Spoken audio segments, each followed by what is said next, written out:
ఒంగోలు రాజీవ్ నగర్ విగ్రహ కమిటీ ఆధ్వర్యంలో వినాయక చవితి పండుగను పురస్కరించుకొని కమిటీ సభ్యులు ప్రత్యేక మండపాన్ని ఏర్పాటు చేసి స్వామివారికి ప్రత్యేక పూజలు నిర్వహించారు. వినాయక చవితి పండుగ మొదటి రోజు కోలాటం నిర్వహించారు. కోలాటం స్థానిక ప్రజలను ఎంతగానో ఆకట్టుకుంది. ఈ కార్యక్రమంలో కమిటీ సభ్యులు శివారెడ్డి, రామకృష్ణారెడ్డి, రవిరెడ్డి, మాధవరెడ్డి, ఆదిరెడ్డి, హరిబాబు, తిలక్, సుబ్బారావు, సీతారెడ్డి, మనోహర్ రెడ్డి మరియు స్థానికులు పాల్గొని స్వామివారిని దర్శించుకొని తీర్థ ప్రసాదాలు స్వీకరించారు.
సారీ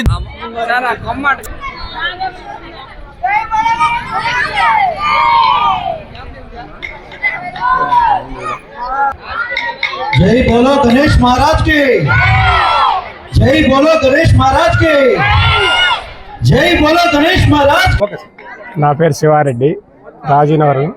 మేము గత 15 సంవత్సరాల నుంచి రాజీనగర్లో రాజీవ్ విగ్రహ కమిటీ తరఫున గత 9 రోజులు పూజలు చేసి నిర్వహించి 9వ రోజు నిమజ్జన కార్యక్రమం ఏర్పాటు చేస్తున్నాం. ఈ సంవత్సరం కూడా 5వ రోజు నిమజ్జన కార్యక్రమం ఆదివారం ఏర్పాటు చేస్తున్నాం.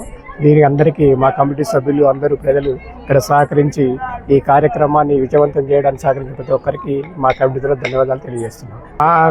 మా దగ్గర ప్రత్యేకత ఏంటంటే సాంస్కృతిక కార్యక్రమాలు ప్రతి సంవత్సరం జరుగుతాయి. అలాగే ఈ సంవత్సరం కూడా 4 రోజులు జరుగుతున్నాయి. ఈ రోజు కూడా కోలాట కార్యక్రమం ఉంది. రేపు వచ్చేసి డ్యాన్స్ అకాడమీ వారి చేత నృత్య ప్రదర్శన ఉంది. తర్వాత కూచిపూడి నాట్య ప్రదర్శన ఉంది. శనివారం పూట వచ్చేసి మన పాట కచేరీ ప్రోగ్రాం కూడా నెల్లూరు వారి నిర్వహించబడుతుంది. ఇలాగనే ప్రతి సంవత్సరం చేస్తున్నాం. ఈ కార్యక్రమానికి ఇక్కడ ఉన్నటువంటి ప్రజలు అందరూ సహకరించి ఈ కార్యక్రమంలో వాళ్ళందరూ మమ్మల్ని ఎంకరేజ్ చేయడం వల్ల ఈ కార్యక్రమం విజయవంతంగా చేస్తున్నామని మీకు తెలియజేయడానికి మేము సంతోషిస్తున్నాం. ఒంగోలు పుర ప్రజలకు నమస్కారం అండి. నా పేరు ఆదిరెడ్డి. ఈ రాజీవ్ నగర్ వినాయక ఉత్సవ కమిటీ తరఫున ఈ గత 15 సంవత్సరాల నుంచి రాజీవ్ నగర్లో ఏర్పాటు చేయడం జరుగుతూ ఉంది. ఇది 9 రోజులు ఎంతో ఘనంగా ఈ రాజీవ్ నగర్ ప్రజల సహాయ సహకారాలతోటి ప్రత్యేకమైన కార్యక్రమం ప్రతిరోజు ఏదో ఒక సాంస్కృతిక కార్యక్రమాలు నిర్వహిస్తూ ఘనంగా జరుగుతూ ఉన్నది. ఈ సంవత్సరం 5 రోజులే. ఈ సంవత్సరం కూడా ప్రతిరోజు ప్రోగ్రామ్స్, సాంస్కృతిక ప్రోగ్రామ్స్ ఉన్నాయి. ఆదివారం రోజు నిమజ్జనం కార్యక్రమం పెట్టడం జరిగింది. ఈ కార్యక్రమాన్ని రాజీవ్ నగర్లో ఉన్న ప్రజలందరూ పాల్గొని జయప్రదం చేయవలసిందిగా ప్రతి ఒక్కరిని కోరుకుంటూ ఈ కార్యక్రమ ఏర్పాటుకు సహకరించిన ప్రజలందరికీ కృతజ్ఞతలు కమిటీ తరఫున తెలియజేసుకుంటూ నమస్కారం తెలియజేసుకుంటాం.